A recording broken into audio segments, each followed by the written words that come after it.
guys, Jack here, and today we're going to be reacting to what my trips sounds like by Jane Animation. So this is probably like the first, this is like the first reaction I've done without like the opens out. Because I usually react to the opens out. I've done 2 reactions with the opens out. But this time it's a different person. So yeah, without further ado, here we go. Okay. October, I went on the first vacation I've been on with my family in years. My dad works super hard all the time, so normally it would be either my brother, mom, and me, or just me and my mom, and even those vacations became pretty sparse. Yeah. It's been over 10 years since we've all had a family vacation, and all of a sudden we have a week to be squished together in a foreign country. So how'd this one go? Also guys, Happy New Year, guys. I don't know if you are watching right now. And also, this year, me and my family are going to be taking a trip to Spain. So yeah, I will tell that in probably a different video. So yeah, be on the lookout for that. Anyway, continue. Day 1. We arrived at the Tokyo airport after a nice and easy 11-hour flight and got off the plane like, wow, I can't believe we finally made it. We've been planning and looking forward to this trip for almost a year, and it's finally happening. How do we get out of here? We walked around the airport for 2 hours trying to figure out what we had to do, which train we had to get. We lost Dad for like half an hour in the sea of Asians. Wow. I'd already expected the worst and thought he was dead. But no worries, turns out he wasn't taken out by the Japanese mafia. My mom had to get train tickets and he had to take care of the luggage, so we split up and planned to meet at a ticket counter. But little did we know there were 2 of them on opposite ends of the floor. And as the stereotype goes, they looked exactly the same. So my parents were just grumbling and waiting for each other to show up at the opposite ticket stand with no method of communication because we didn't have Wi-Fi yet. After figuring that out and getting to the Tokyo station, we had to use the subway to get to our hotel. None of us grew up in the city and using the subway was new to us, so we had to look at the train station map to see what to do. And is this the Windows 98 pipe screensaver? Oh jeez, seriously, yeah, that seriously looks like the one that's quite nice. Ugh. What is this? Props to people who use the Metro Daily or even just know how to figure that stuff out, because that's like a whole Bill Gates secret code, and the consequence of making a mistake is paying to be plopped in an area you never wanted to be at in the first place. We didn't even know how to start reading the map, so my dad resorted to the only logical option. Do you speak English? Do you speak English? Konnichiwa. Please, help us. 英語話せるわけねえじゃねえか、外人のバカ。迷子になれ。A good 90% of the time we were lost and not knowing where to go. So my dad would keep walking up to random Japanese people and trying to communicate with them in English, even though we were in a country that doesn't speak English. And when they obviously wouldn't understand, he would just try to say it all again, but slower. Like that was gonna make a difference. Japanese, but we found a guy named Paul who helped us out. Thank you, Paul. Konnichiwa. Japan is super different from the States. I didn't really know what to expect, but my mom and I were super hyped after experiencing and learning about the culture. Dad and Jax, not so much. But they like the food. So here's what happened. First morning, woke up early to do a Tokyo bus tour. This time, after our best friend Paul taught us the ropes, we were experts at navigating the subway. We got on the wrong train. We stopped at a cafe for breakfast, and it was at that point where I realized I wasn't going to be able to use the image translation app I downloaded to try and make communication easier while we were there. It would have been super awesome to just hover the camera over the Japanese symbols and have the phone immediately be like, hey, this is what this says, but it wasn't working the way I thought it would. I don't speak Japanese, but I'm pretty sure they weren't selling a surprised egg topped with the first time in fabric. His wife. I don't think that's a thing. Who married an egg and why is she so surprised? The tour was fun. We went to a forest with some shrines, saw some sumo wrestlers, went up the Tokyo Tower. Pretty cool Asian stuff. Second day, we walked on Japan's big famous crosswalk that looks like the B-movie's traffic system. Pressed F for the dog that waited 9 years for his dead owner to return from the train station. I love you, Hachiko. Went to a hedgehog cafe. Got on the wrong train. Mega Donuki! Spent way too much money at the Pokemon Center. Won nothing at a big arcade. And then collapsed into bed. I should probably slow things down a bit so you can really take in. Day whatever! Wrong train! Price triangles! Tiny banana snack! My brother said it tasted weird. Walking tour. Oh god, my legs hurt. More noodles! Went to sleep. We had another bus tour around Kyoto, and one of the stops was this 1,000 golden statues temple that was really cool, and we learned about a bunch of gods, one of which I, a Pokemon master, already recognized since it was the inspiration behind Thundurus.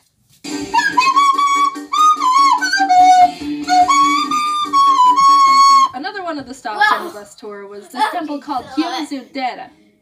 And there's a whole backstory to this place where some people would do this thing called taking the plunge, which was seen as a bold and desperate, extreme wish-making act. So it's simple. What you do is jump off the 43-foot temple balcony and not die. That's literally it. I'm not joking. In the Edo period, people believe that if they put their lives in the hands of Kannon, the god of mercy, you'd be granted a wish, given you don't die, because he doesn't give wishes to corpses. During that time, 200 people jumped, and 85% of them survived, which I'd say is actually a pretty good ratio. One woman apparently even jumped twice. Hey, my wish didn't come true. Don't do it. Well, I guess I jump again. Well, they don't let you do that anymore. Which I think is fair, I guess. Anyway, that wasn't even where I was going with that. There's this little shrine area at the foot of the temple with 3 waterfalls, each representing either longer life, wisdom, or love. And if you drink from one of them, it's believed that you'd be granted that particular category in life. But you only get 1 drink. Thirsty hoe. So I go up there with my long cup on a stick you get, and was watching what everyone else was doing. They would get the water in the cup, wash one hand at a time, then pour some water into one hand to drink from, and let the rest drip into the pool below. Anyway, cutting to the chase, basically, you're in the presence of some pretty intense wisdom right now. Also, there wasn't any place to dry your hands afterwards, so I got wisdom water all over my pants. After that, we saw the 1,000 red gates. You're allowed to walk under them, but apparently it takes like 3 hours to get through them all, and we didn't have that time, so we walked under like 10 and called it a day. After waking up with some French toast that was lightly dusted with a pound of sugar, my mom and I went to the Studio Ghibli Museum. I can't express how incredible that place was. I would recommend it to anyone who has an appreciation for Ghibli, or animation, or art, or anything. I'd show you how mesmerizing it is in there, but there's no filming or photos allowed inside, so no spoilers here. I'm a child of the law. But I did snag this picture of the kids' play area because I thought it was adorable. And sometimes you just gotta break the rules when it's important, okay? We went to a conveyor belt sushi place, and Mom had never been to one before, so she got overwhelmed and just immediately grabbed like 5 random things. I've been to one once before, but my skills aren't anywhere near coordinated. So when I tried to put the wasabi bowl back, I ended up clogging a bunch of plates and ruining a section of the sushi harmony and just being really obnoxious, and I felt really bad. The next day we almost got on the wrong train. The wisdom juice is kicking in. We went to this famous Sega arcade with 8 floors. That was immensely intimidating. You know how you go to an arcade and there's always some Asian kid who's an absolute god at a game, and there's a little crowd watching because it's so mesmerizing and we're all pathetic. This is their hive. This is the Whoa. I need to pause for a second. Just dance. Enlightenment Mountain they climbed for 80 years and consumed nothing but tears of... Also, I've seen a reaction to this video, but for some reason, she didn't spell it as what my trip to Japan was like. She actually thought what my trip was. Japan was like. I'm gonna put what my trip to Japan was like. Tigers, car racing, combat games. Even the children were getting spit out the womb playing like monks. Look at this guy. I don't know what game this is or the objective here, but the aura around him is screaming, "Live here and never come back. Unworthy rat." We were also introduced to this dance game I've never seen before called Dance Rush Stardom. It's like DDR, but with less arrows and 100% more late 90s Melbourne shuffling. My brother and I tried to play it, and it felt like the whole country was like, oh god, why are they here? They look Asian, but they're white as crackers. But we got a good kick out of it, so you know what, don't Konnichiwa yourself. Then we left and got on the wrong train. For the last night, we went to this robot show, and let me tell you, this place is insane. So the main attractions of the place are these giant flashy robots and stuff. But I gotta talk about these drinks and light bulbs they were selling. They were crazy with all their blinking colors and such. It was like a little rave in a cup.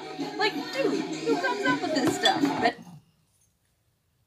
I can't even hear a single word you're saying.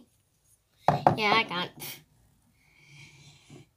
Benjamin Franklin wishes he did, I'll tell you that. I got to choose from like 4 drink choices, but most of them were alcohol, so I got this peach juice instead. I'm legally allowed to drink now, but I'm not the biggest fan, and who knows how outrageous the drink would look if I was a bit tipsy. Anyway, definitely one of the most insane things I saw, for sure. Top of the list of the entire show, nothing compares to the little light bulb. Japan was so much fun, and it's become one of my favorite memories with my family. But the thing is, when I started this script, I wanted to briefly mention what we did so I could talk about how much trouble I had getting back home, because that was a whole situation of classic Jaden I thought you would enjoy. But here I am on page 4 of the script, and I haven't been able to tell him anything. I don't like breaking stories into different parts, but we're not animating a 20-minute video. I'd rather put my hands in the life of I've already got 10 minutes. Twice. So yeah, see you in a few weeks with that. Okay guys, thanks for watching this video. So yeah, if you want to see me post more reactions or like have this as a series, then make sure to like this video, and I'll see you next time. Goodbye.